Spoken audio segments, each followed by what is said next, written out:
الحمد لله رب العالمين الرحمن الرحيم. Assalamu alaikum warahmatullahi wabarakatuh, everyone. I hope you're doing well, and today we are going to be talking about ideologies.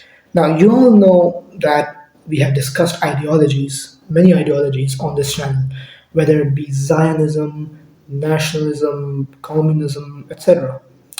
However, if you're an OG to my channel, then you would know the ideology which I despise and hate the most is Zionism. However, the second biggest ideology, which I hate the most and which I despise the most, is nationalism. And today we are going to be stepping a bit away from Zionism and the usual topic and discuss more about this other disease which is trying to infiltrate its way into our ummah, and that is nationalism. And not just any form. We are talking about Arab nationalism, especially for people who claim to be Muslims. So, without further ado, let's continue this video and hope you guys enjoy. So, yes, let's talk about how ridiculous and stupid it is for Muslim Arabs to be Arab nationalists. Because, number one, nationalism itself is haram in Islam, it's forbidden in Islam.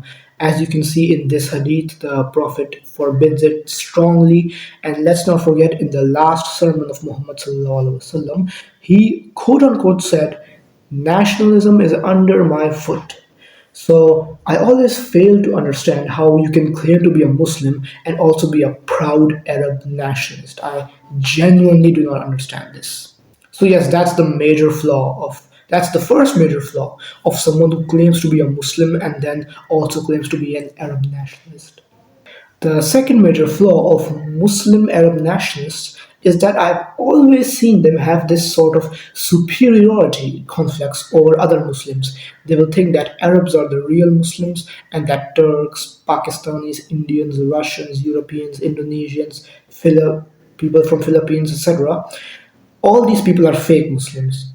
Now, this is actually very ridiculous and stupid because the Prophet himself, in his last sermon, quote unquote, said, no Arab has superiority over a non Arab, and no non Arab has superiority over an Arab. So, Arab nationalists themselves go against the Prophet and contradict the Prophet, and then they call themselves the true Muslims. So, yes, this is the second major flaw found in Muslim Arab nationalism. Now let's talk about Bilal radiallahu anhu. I'm sure you have heard of him. He was a black Abyssinian African Muslim who fought for the Muslim army in the 7th century. He fought against the Kafirs, he fought against the non Muslims, and the Prophet quote unquote said about Bilal that he was such a great Muslim that his footsteps could be heard in Jannah.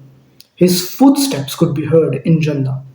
Not to mention, he was also the first Muslim in history to give the azan. This is how much importance he had.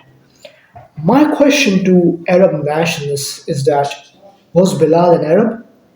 Was he Arab from Saudi Arabia, Yemen, Egypt, Libya, Iraq? No, he was not an Arab at all. He was a black, Abyssinian, African man born in modern day Ethiopia. That's who he was.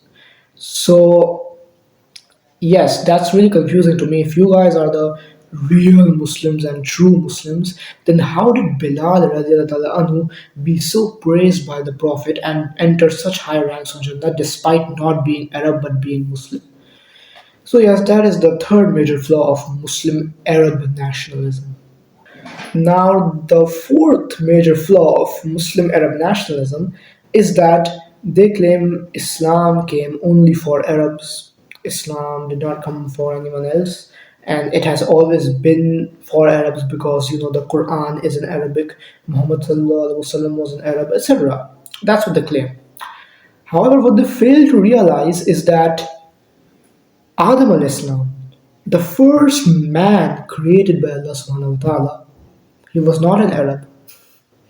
He was not an Arab, Pakistani, Russian, American, European, Chinese, Indian. He was any of that. He wasn't any of that.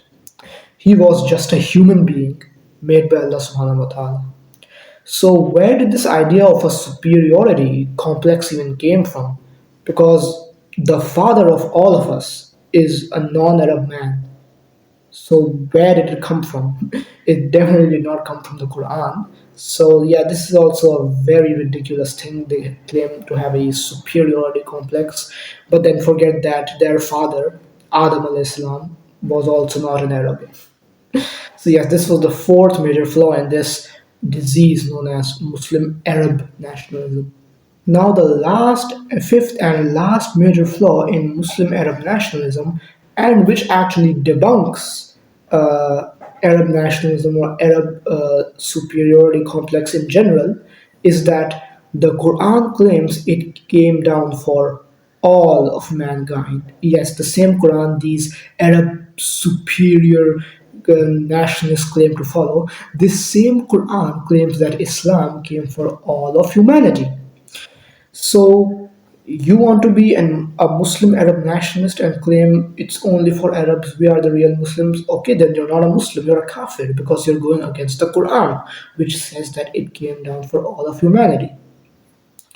So yes, the point of making this video was to just call. I've seen a lot of this happening recently, so I just wanted to call this disease of Arab nationalism out because it's really dividing the ummah, especially at a wrong time like this when we all are supposed to be focusing on what's happening in Palestine and what's happening in Syria and what's happening to Muslims in China, India, etc., and Europe. We should be focusing on that. And I really get angry when these Arab nationalists come and try to divide the ummah further, because obviously I am a pro-Sharia pan-Islamist, and that's the ideology that I'm trying to get across on this channel: pro-Sharia pan-Islamism. So yes, these this was basically my debunk of Arab nationalism.